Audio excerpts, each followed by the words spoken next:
Selamat siang. Pada video kali ini saya akan mempresentasikan atau memaparkan bab 4 perusahaan pembiayaan dan perum pegadaian.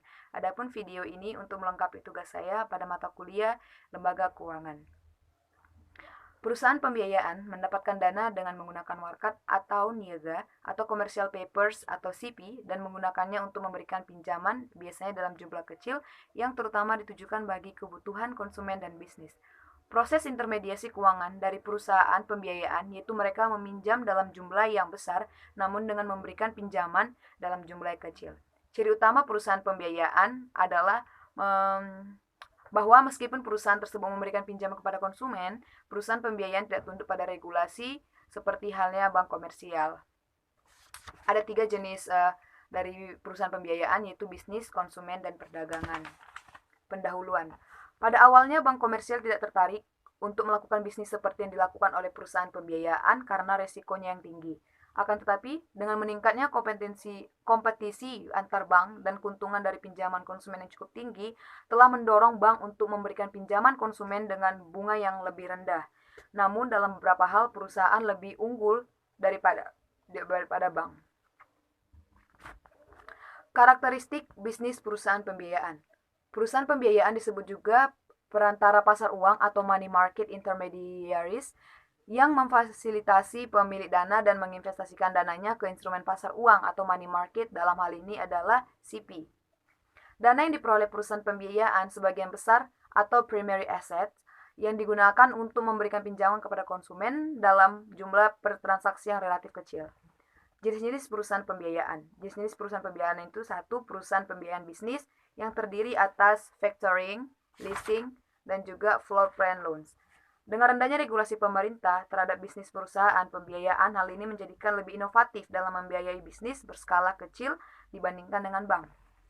Adapun tadi satu factoring ini anjak piutang adalah pinjaman yang diberikan kepada perusahaan dengan jaminan piutang yaitu tagihan perusahaan kepada perusahaan individu lain. Selanjutnya ada leasing. Leasing ini adalah jika suatu perusahaan memerlukan barang-barang modal tapi tidak memiliki dana yang cukup untuk melakukan leasing ke perusahaan-perusahaan pembiaya lainnya. Nah, leasing ini terbagi atas dua, yaitu finance leasing dan operation leasing. Nah, jika leasing gagal atau perusahaan pembiayaan tidak dapat membayar utangnya tadi, perusahaan pembiayaan memiliki kemudahan untuk melakukan repossession atau memiliki kembali aset-aset tadi karena hak kepemilikan barang modal tersebut ada pada perusahaan pembiayaan. Selanjutnya ada floor plan loans. Dealer mobil atau motor memiliki kewajiban untuk menerima pengiriman mobil setiap secara kontinu. Namun dia jualannya bersifat musiman. Nah, dengan demikian perusahaan tersebut dia memerlukan pembiayaan bisnis yang akan menyediakan pinjaman floor plans-nya untuk membiayai pengiriman mobil dengan jaminan mobil atau motor yang ada di showroom. Selanjutnya, perusahaan pembiayaan konsumen. Perusahaan pembiayaan konsumen, untuk meningkatkan penjualan, pengecer biasanya bekerjasama dengan perusahaan pembiayaan konsumen menyediakan kartu kredit. Selanjutnya, perusahaan pembiayaan perdagangan penjualan. Perusahaan pembiayaan perdagangan penjualan memberikan pinjaman kepada konsumen yang membeli barang dari pengecer tertentu atau dari perusahaan manufakturnya untuk bertujuan meningkatkan penjualan. Perusahaan pembiayaan penjualan disebut juga captive finance companies yang menyediakan pinjaman untuk pembelian produk dari perusahaan manufakturnya dengan bunga rendah untuk meningkatkan penjualan. Risiko bisnis perusahaan pembiayaan. Risiko bisnis dalam perusahaan pembiayaan itu ada risiko gagal bayar atau default risk. Terus kedua, risiko likuiditas. Risiko likuiditas ini adalah bila semua nasabahnya menarik dananya secara serentak. Terus yang ketiga, kesulitan perpanjangan pinjaman. Nah, ini adalah perusahaan itu menghadapi kesulitan untuk memperpanjang utangnya. Selanjutnya, neraca perusahaan pembayaran. Dalam neraca perusahaan pembayaran itu terbagi atas dua, yaitu aset dan kewajiban, di mana aset utama perusahaan pembiayaan adalah pinjaman konsumtif. Kedua, kewajiban. Sumber dana utama perusahaan pembiayaan adalah CP dengan bunga lebih murah dibandingkan meminjam ke bank atau sumber pinjaman lainnya. Selanjutnya ada financial conglomerates. Financial conglomerate adalah perusahaan keuangan yang memiliki atau mengelola beberapa lembaga keuangan sehingga dapat memenuhi kebutuhan konsumen yang bervariasi. Selanjutnya, karakteristik bisnis perum pegadaian. Perum atau perusahaan umum pegadaian adalah lembaga keuangan non-bank yang termasuk dalam klasifikasi perantara investasi atau investment intermediary.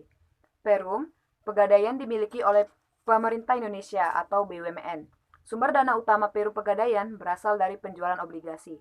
Sumber dana lainnya adalah utang bank, utang promes, ekuitas, dan utang lainnya.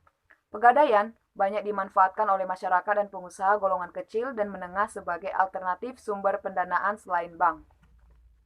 Perum Pegadaian memberikan pinjaman kepada konsumen dengan jaminan atau agunan barang-barang tidak bergerak atau unmovable goods.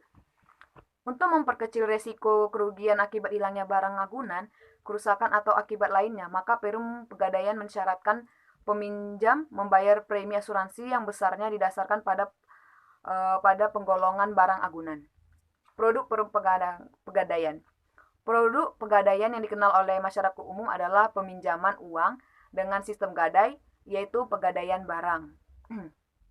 Dalam perkembangannya, Perum Pegadaian memiliki produk layanan seperti jasa taksiran, jasa titipan, kredit, konsumsi, kredit produksi, dan kredit emas atau ONH. Sekian presentasi tentang bab 4, yaitu perusahaan asuransi dan bab 4 perusahaan pembiayaan dan Perum Pegadaian. Terima kasih, selamat siang.